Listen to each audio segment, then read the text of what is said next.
what a great mood, thank you, that you've created. You did it all by yourself. Life is good, right? Yeah.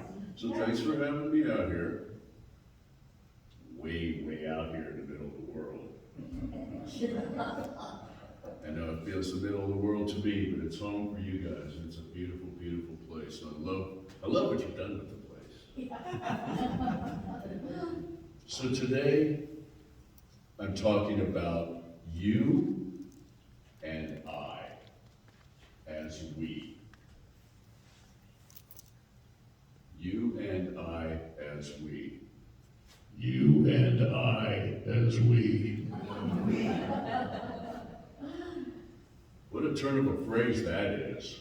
Is this all right? Can you hear me okay now? Is that better?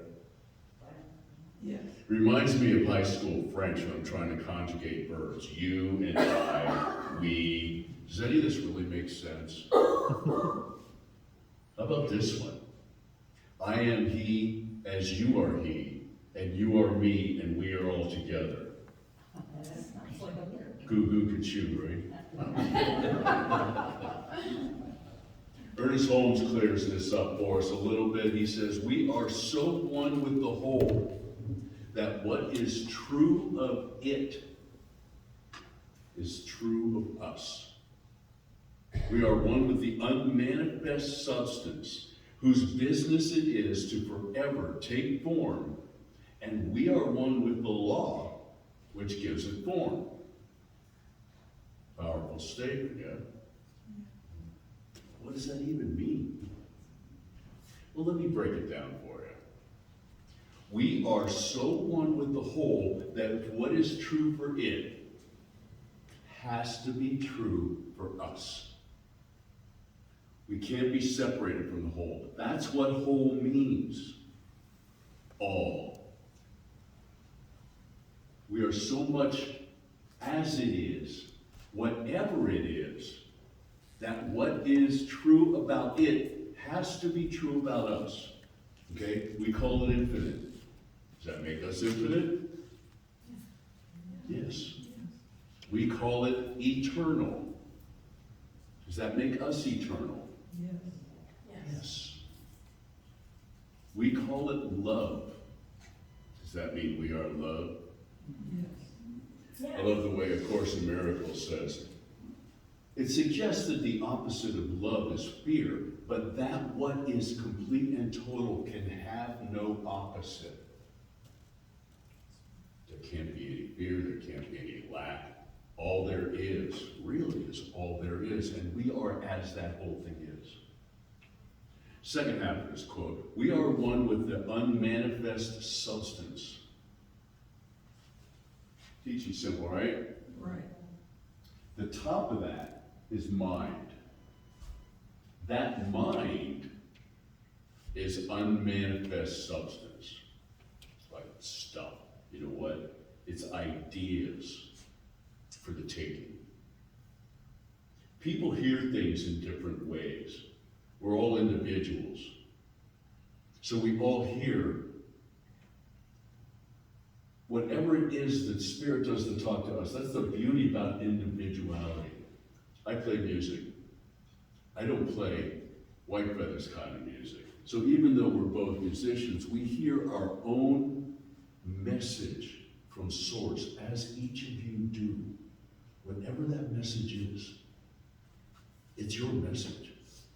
It kind of comes from you, actually, which is really kind of interesting. We are one with the unmanifest substance whose business it is to take form. And these ideas are generated from mind. I guess they're generated from our mind. Isn't it great we have our own ideas? And then these go into ideas, and we are the law which gives them form. So the ideas manifest. We're example of the form. So these bodies are example of manifest form that at our soul, at our center, we actually had something to do with bringing this about. We are one with the form that is given by law. We are every bit of it, the sky, the earth, the ground, all of it. So just sit in that for a moment.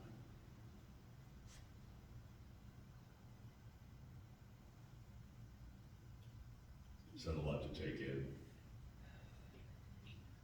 Could be. It's just truth. It's just what is. Just like you're sitting here listening to me. You just are. Truth. Simple.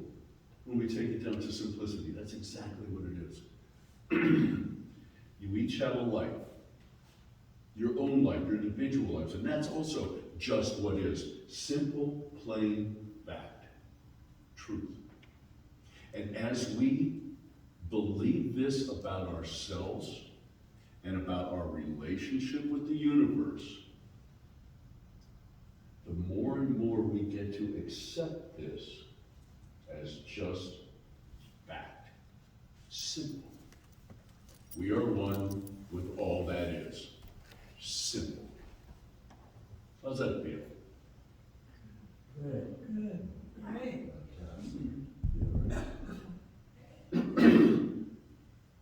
Now, of course, one of our challenges is to keep that through traffic and bad weather and over bills and stuff. Big picture. So, next step. If we are one with everything that exists everywhere all the time, then we are one with each other. Does that feel a little harder to accept? Just a little? No, you're good with that. That's why you're in the middle.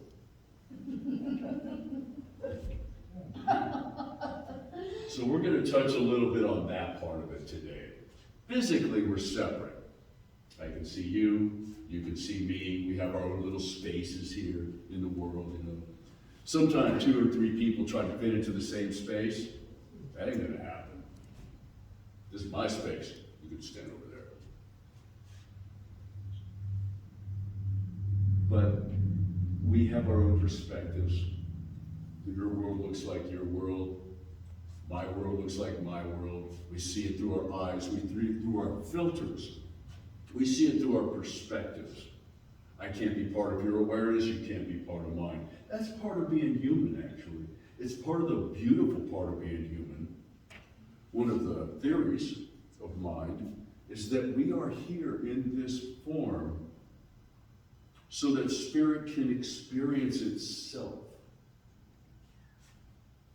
Interesting that all that is doesn't really experience. Well, it doesn't just because it is. It doesn't have to think. It doesn't have to feel. It just is. So we get a chance to do that for it. Kind of an external plug to live large, live out loud, give spirit its props. And this is the same for true as everybody. Imagine if we could read other minds. Imagine if we could read everybody's thoughts and feel their emotions.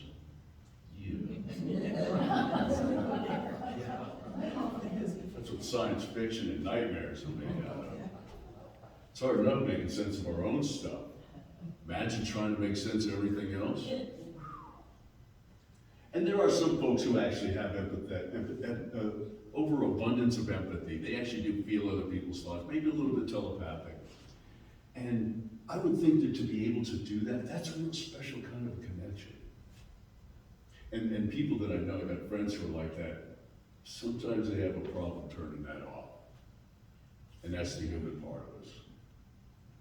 Our individual bodies, this little meat suit here, this is the house that our souls live in. Did y'all talk about the body last month? Last month, CSL talked about the body. This body carries this I thing around. This I thing that's me. This is the essence. This is our spark. The light that is of the universe resides in here. I keep doing like this. I believe, that it's in my heart. That's where the I that is me, that is this, lives. And remember, this part of us This part of you, and you, and you. Not you, you're just, you're already in it. We are actual piece of the allness that is all. Here's another way to think about it. You are the center of the universe.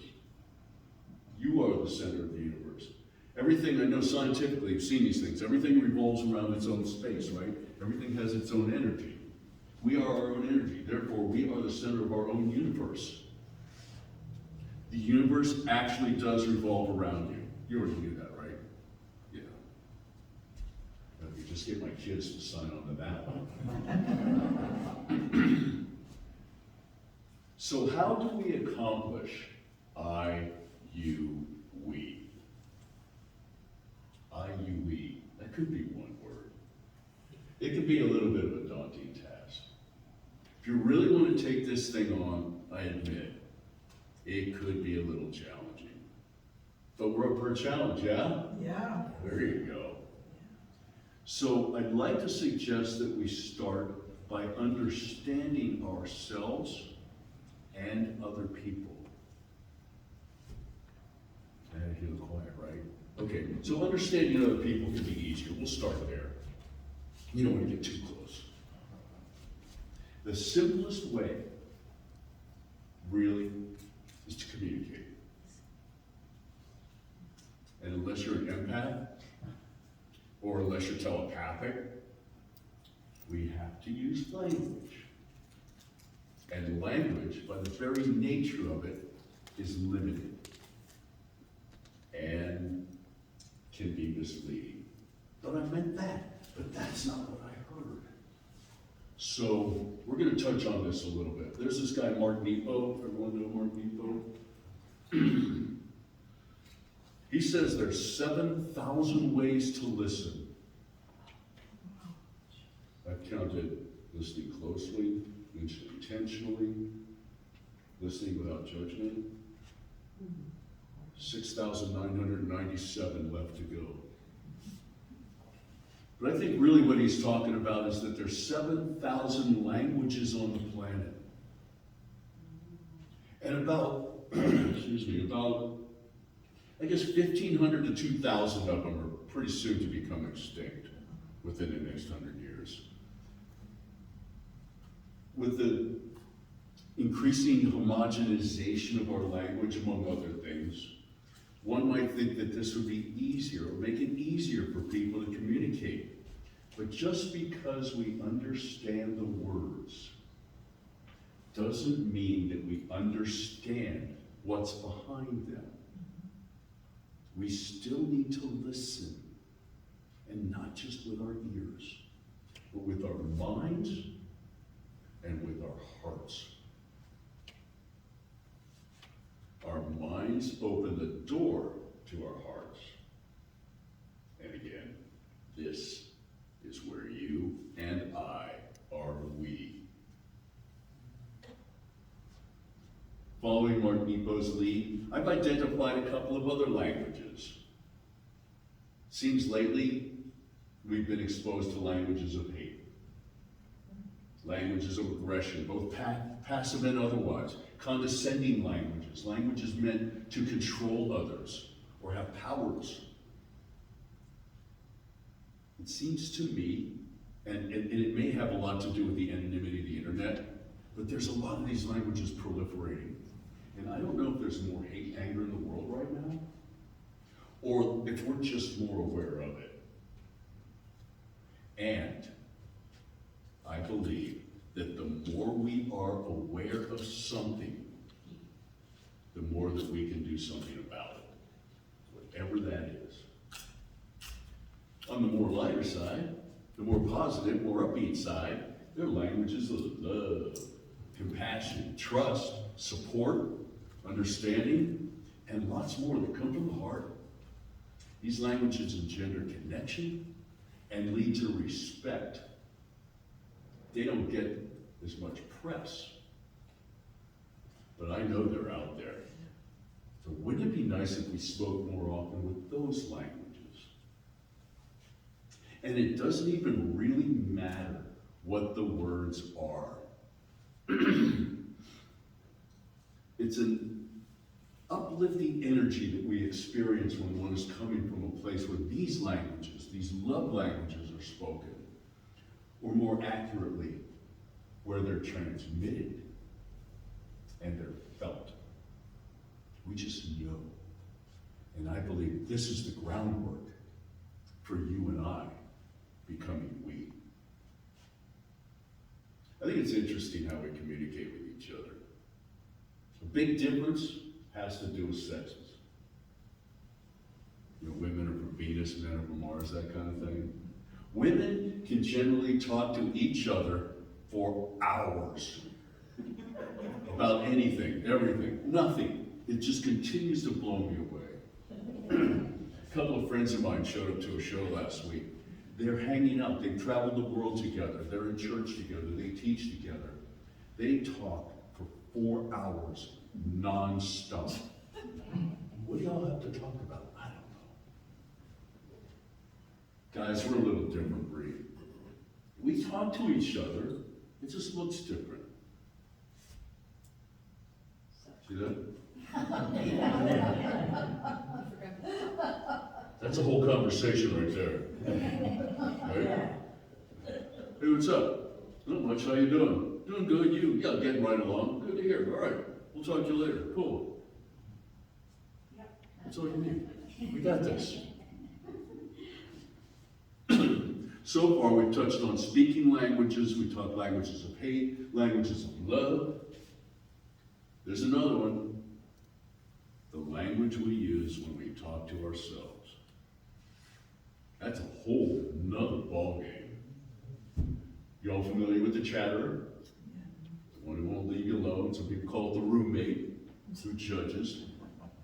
My favorite, the gremlin, who continues to support the notion that I'm absolutely not enough. And they go by many names. I know some people actually name their inner chatterer. That's actually supposed to be a good thing, because if you give it a name, if you give it a personality, then you can manage it a little.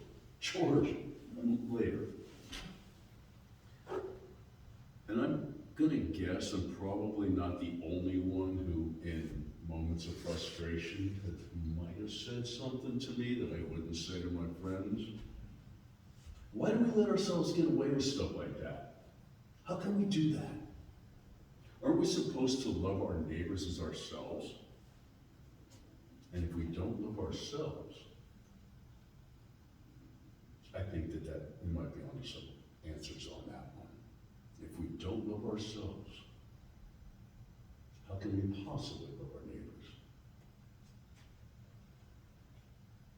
Learning to love ourselves is a journey that many of us are on. We're all on different paths and different places for different reasons.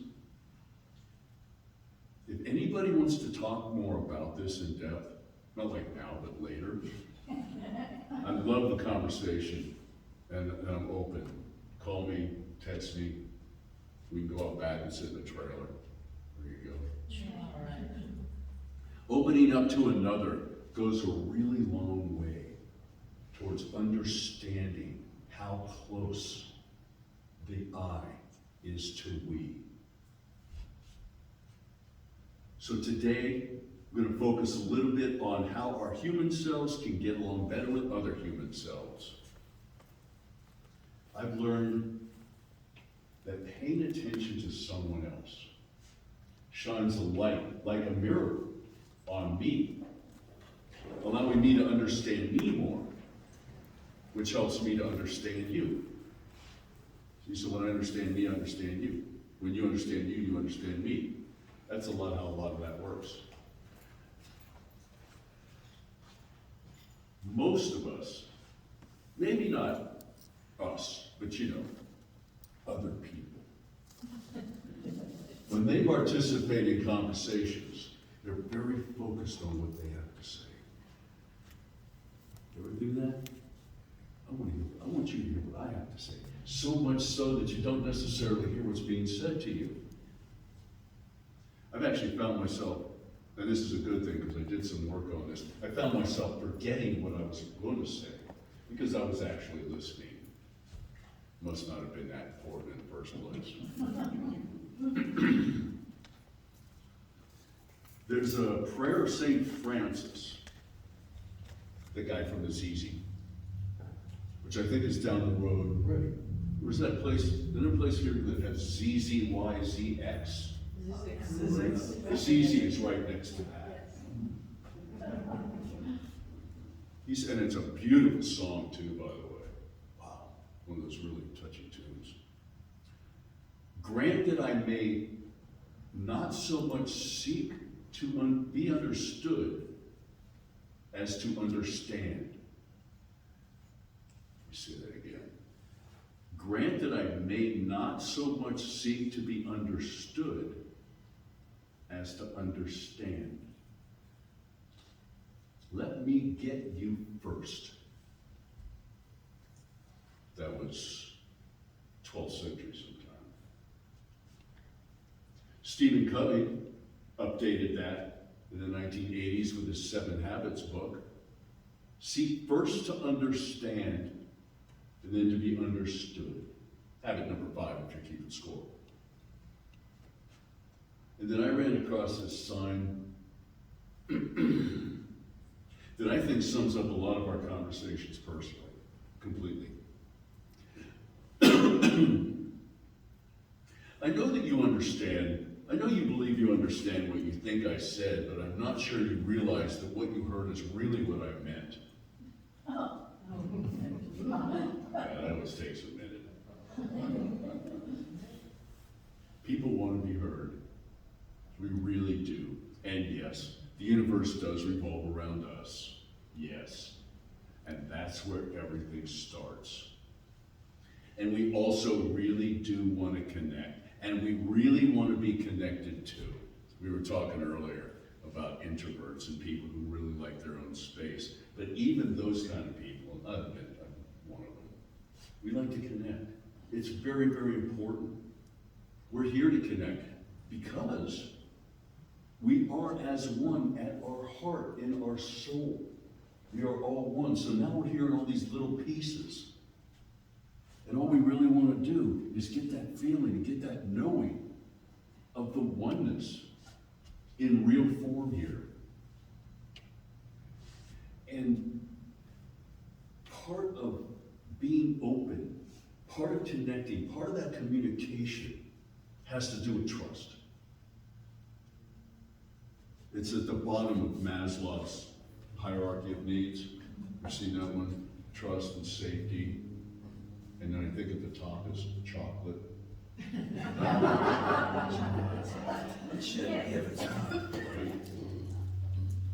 When we listen, when we are present and we listen, we are that safe place for folks to be real, to trust, and to open up. And this opening of our inner space to another allows them access to their inner sanctum. And that's where their truths lie. That's where they help them find, that's where the truth lies, really. And when they are and we are, see how that works? People want to be heard. They don't want to be fixed. Folks, that's a guy thing. People want to be understood. They don't want to be judged. And when we allow that conversation to happen at a very deep, authentic, and vulnerable level, that's when true connection happens. Vulnerability. For all you Brene Brown fans, you almost can't say one without the other, can you, anymore? Vulnerability is opening up to sharing our deepest truths. And that's truth with a capital T. That's what's real for us. I got a friend of mine who lives totally out loud. It almost embarrasses me sometimes when she says, but you know, the house hasn't fallen down and no one has come and beat her up. But what that does is that engenders a connection that cannot be denied. And when you do that, you realize that you're not the only one that feels that. Because we all share things. We think we're individuals. We might be separate. We're not that individual. We're all the same, really, when it comes right down to it. When we share like that, we open our souls, we open up to our truth, and we allow that connection to someone else at that allness of all level, which is the universe at its pureness. It's a beautiful thing. It takes trusts on both sides. I have to trust that you're being real with me. You have to trust that I am open, non-judgmental, and absolutely pure, present to be here with you. And when we do that, that allows that door to be open, the door to connection, that door to we, and we can walk through it together. On one level, we want to accept, all that is, and we think that, and we feel like, but we are human, and we do have our own lives, and our own perspectives, our own filters. And sometimes just to blindly accept something because somebody says it's true, quite honestly, runs contrary to the way most of us were raised. But to become aware and to accept that possibility that there may be something here, then that opens our minds. And then we start to explore. And then we get to say, will we ever really feel like we're one with each other? Wouldn't that be a great goal? And whether we get there or not, what a great journey. Have you ever met someone you had an instant affinity for? Right? What up with that? You know you've met before. Like, how you doing? We're besties. Get to know me. Where does that come from? Where does that feeling of instant connection come from? That shows oneness. When I play music, and you feel the same way, but this happened here today. When he was playing, did anyone feel that? Yeah. But what were you feeling? I guess as a partner, you probably weren't even playing it. See, so he's a conduit for that energy. As a musician, he's got himself to the point where he's open to that particular energy and allows that to come through him. And he plays his instruments, and you feel it. You all are feeling source together. It's a beautiful thing. To me, that proves oneness. That proves connectedness right there. I made up an acronym to help us stay conscious while we're in connection with others. Hopefully to help to perpetuate while we're exchanging ideas. It's called LAST. Funny, it'll be the last thing I say today too, right? LAST. Listen, accept, share, trust. Listen. Listen with open ears. Listen with an open heart. Try and hear through the words to the truth of what the person is sharing. Be present in this moment, right here, right now. Listen openly, like I said earlier. Don't be focused on what you want to say next. You're going to miss something. And if you have questions, please feel free to ask them. Because it shows the person you're talking with that you're listening, that you care. And then that creates a little bit more of an understanding. The A is for accept. Accept what they say. as their thoughts, their opinions, their viewpoints, their way of seeing the world. That's all it is. No need to judge. It's just their opinion. Doesn't change who they are. I know that there's a lot of challenges with people who see things different these days. But that's just an opinion. It doesn't change who they are. Simply accept it, and it's really just the truth for them as they feel at this time. And they're open to sharing. So also acknowledge that you hear them. You don't have to agree. We're not here to agree. We're just here to accept. Share. Now it's our turn. Share your thoughts. Share your opinions. Share your viewpoints.